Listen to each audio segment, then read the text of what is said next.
How does one celebrity launches a lip product and suddenly people feel pressure to buy them before they even know if they will like them? So did y'all see the video of this girl who was panicking trying to get the sugar cookie lip tint from Rhode? The video has since been taken down, but she was panicking trying to get that lip tint, honey. She even called her mom during the drop and was harassing her to send her the funds. Let alone, how does someone applying face mask with a comb suddenly become a trend? The worst skincare trends I've seen on the internet today, because I'm a medical esthetician that knows what she's talking about. Hailey Bieber! Why did you use a comb to apply your sculpting mask? Now that you did it, everybody is doing it! Because this Hailey Bieber obsession has gone too far. I honestly have put so much into this brand, and I don't know why I'm so emotional. Hey guys, welcome to my channel. My name is Pilani. If you're new, please subscribe. Let us be friends. And for my new friends, welcome back. Who is Hailey Bieber? She's a model, celebrity, and a co-founder of Rhode. Over the last few years, she has become one of the most copied celebrity style figures online. Now, let's talk about Rhode. When Rhode launched, people expected another celebrity beauty brand, but instead, it became a full aesthetic. Minimal packaging, clean girl branding, soft neutrals, glowy skin, simple routines. It was the peak of clean girl aesthetic. And that matters. Because people weren't just buying skincare, they were buying the lifestyle that was attached to it. Then, the peptide lip treatment. I'm sorry, but I bought this Rhode lip peptide and I thought it was going to be so good. Am I the only one it's so gritty? It's like there's grains of salt on my lips. Do you see that? Viral phone cases. I'm the first one to have Hailey Bieber's Rhode phone case. Let's unbox it. Fits like a glove. Now, the face mask and routines that people rushed to create. Now, let's talk about the Hailey Bieber effect.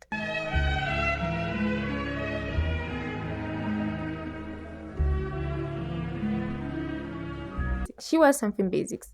It trends. She posts skincare. People copy it. She launches a lip treatment. It sells out.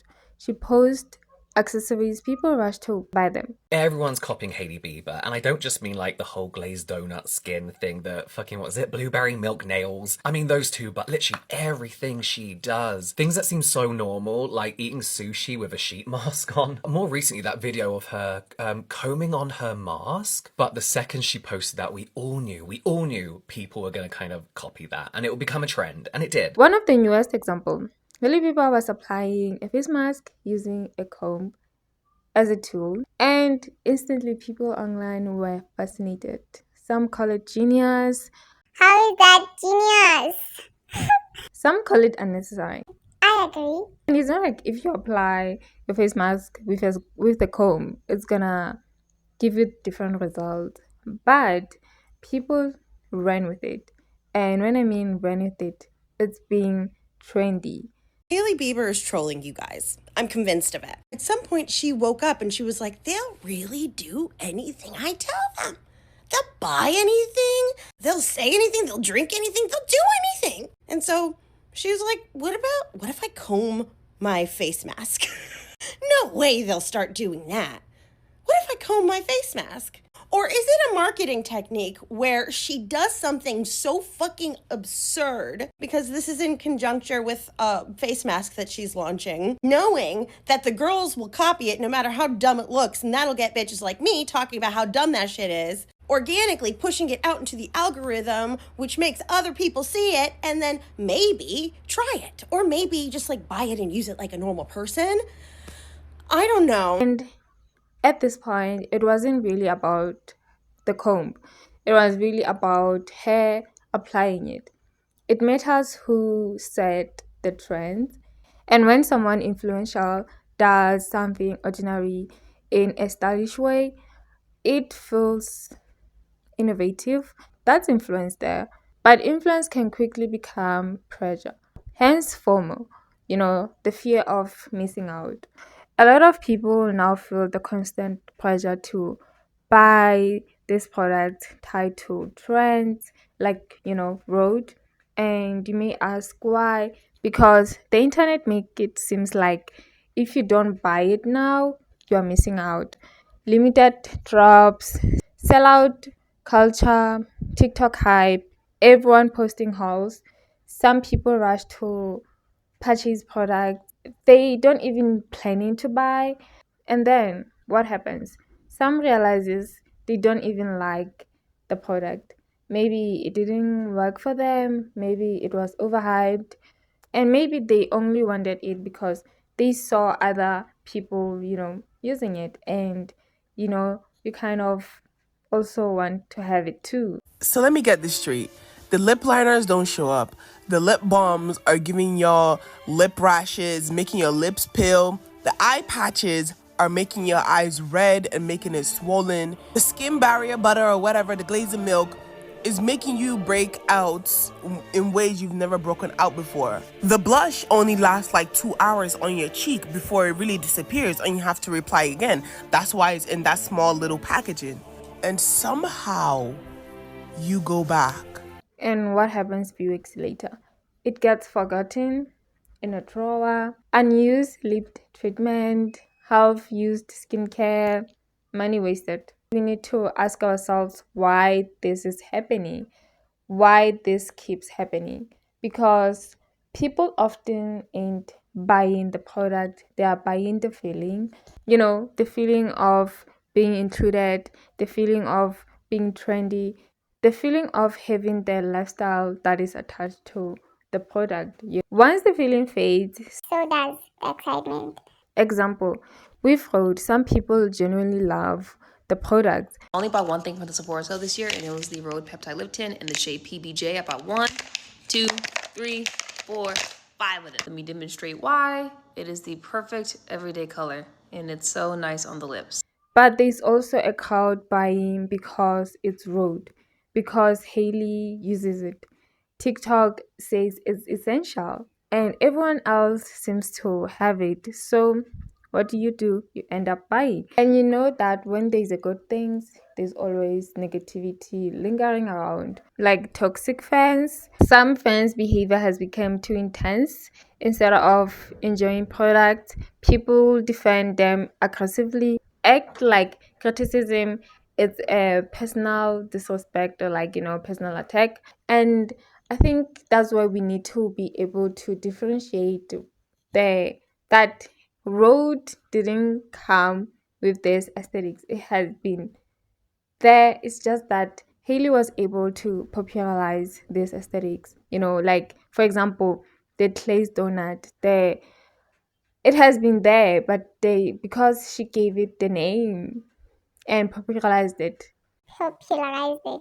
people think that she's the one created this aesthetics, and it has been here for so long.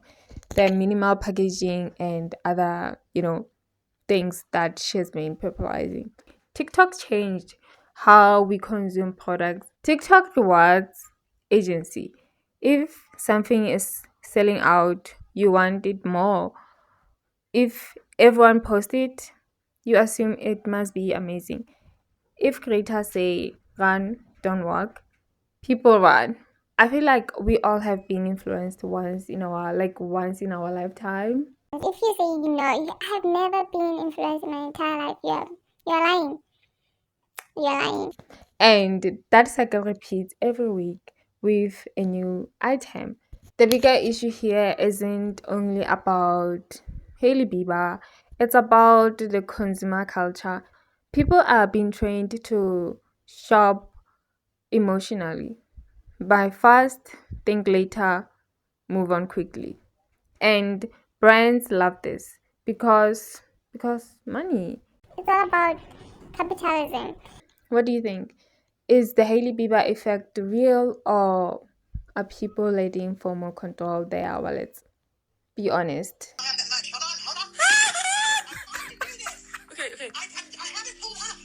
Okay, I'm sorry. So it kind of smells like a mixture of coffee and the pink sugar from Summer Fridays. Not awesome. Okay. Turn it on now. I'm gonna lather it up.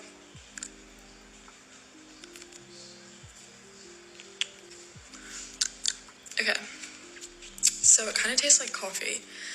And I do not like coffee. So I think if you are struggling with consumption and like just trends, you just shopping addiction, I think you have to sit down with yourself and just take a break from social media, or maybe just consume other content rather than always consuming hauls and wanting to know what is the next trend so you can be trendy. Sometimes it's okay if you don't have this product so that you can have the mental, peace of mind. I feel like it's way better to just be at peace with yourself rather than always chasing the next thing, because you will end up not feeling good about yourself. And what happens if you can't afford these things? What happens? Are you now gonna be on debts just because you want to buy this product? I mean, I've been seeing try this trend where people buy, okay, get it now, pay later, that thing. And I'm like, why do you have to put yourself in debt just to have this? And next week something else, something new will come, and you will also want to buy that. I feel like it's just a continuous cycle that it's not gonna end anytime soon.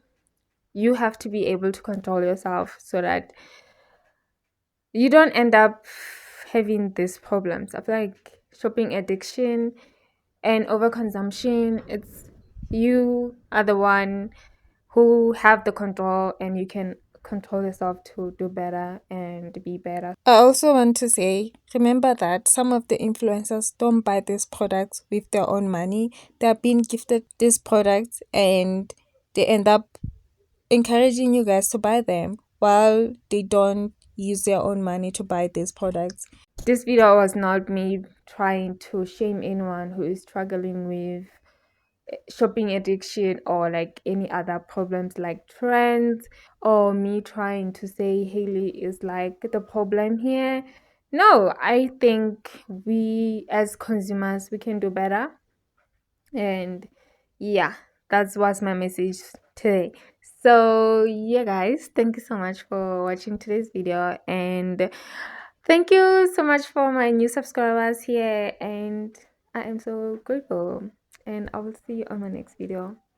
Bye.